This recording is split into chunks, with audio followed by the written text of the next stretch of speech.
નમસ્કાર, spark today ન્યૂઝમાં આપનું સ્વાગત છે। વડોદરા શહેર ધીમી ધારે હવે જે વડોદરા શહેરની સીમાડે આવેલી છે તમામ જે સીમાઓ છે હવે વડોદરા શહેરમાં આવવા મળી છે।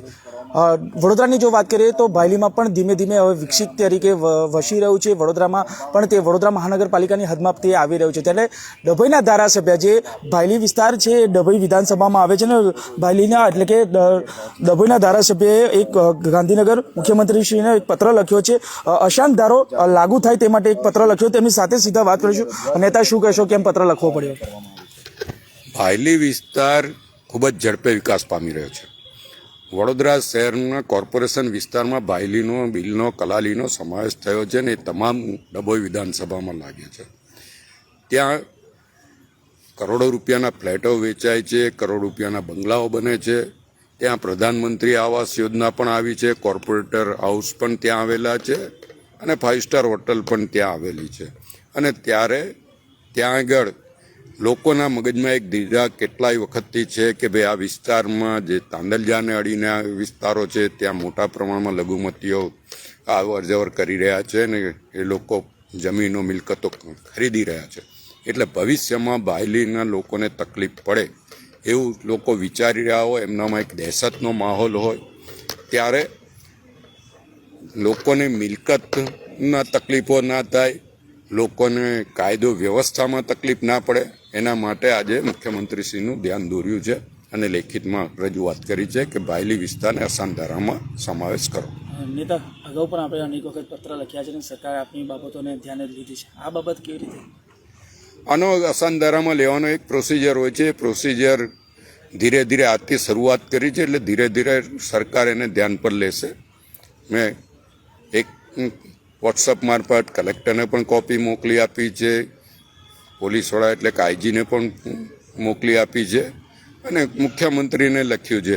એટલે આનો ધીરે ધીરે કંઈક ને કંઈક રિઝલ્ટ આવશે। શું માનો છો કે સમયમાં રિઝલ્ટ? પ્રોસિજર પત્યા પછી રિઝલ્ટ આવતું જ હોય છે। બિલકુલ। વડોદરા શહેરના અનેક ઠેકાણે અશાંત ધારાનો સમાવેશ કરવામાં આવ્યું છે અને જ્યારે ભાયલી એ વિધાનસભાની ચૂંટણી વખતે પણ ત્યાંના લોકોની લાગણીને માંગણી હતી કે આમાં અશાંત ધારો લગાવો અને એ એમની લાગણીને માંગણીને મેં વાચા આપી છે। શું માનો છો, હવે રાજ્ય સરકાર આ મામલે કટિબદ્ધ છે?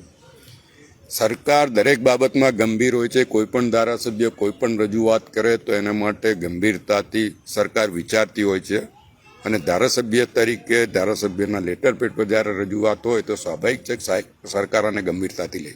બિલકુલ, સરકાર ગંભીરતાથી લઈ રહી છે। આપ જુઓ કે જે પ્રકારે ધારાસભ્ય શૈલેષભાઈ મહેતાએ અગાઉ પણ અનેક પત્રો લખ્યા છે અને ફરી એક વખત પત્ર લખ્યો છે, કારણ કે ભાયલી વિસ્તાર ખૂબ હવે વિકસિત થઈ રહ્યું છે। વડોદરા મહાનગરપાલિકામાં તે એન્ટર થઈ રહ્યું છે, કારણ કે જે પ્રકારે વડોદરાની વિકાસની ગતિ હવે ધીમી ધારે આગળ વધી રહી છે। ત્યારે આપ જુઓ કે જે પત્રમાં ઉલ્લેખ કરવામાં આવ્યો છે કે દર્ભાવતી ડભોઈ વિધાનસભા મત વિસ્તારમાં આવતા વડોદરા શહેરમાં ઉમેરેલા ભાયલી વિસ્તારમાં હાલ ખૂબ મોટી માત્રામાં વિકાસ થઈ રહ્યો છે, તેમજ નવી સોસાયટીઓ, કોર્પોરેટ હાઉસ, કોમર્શિયલ કોમ્પ્લેક્સ સાથે તમામ જે આવાસ યોજના છે તે પણ ત્યાં વધી રહી છે।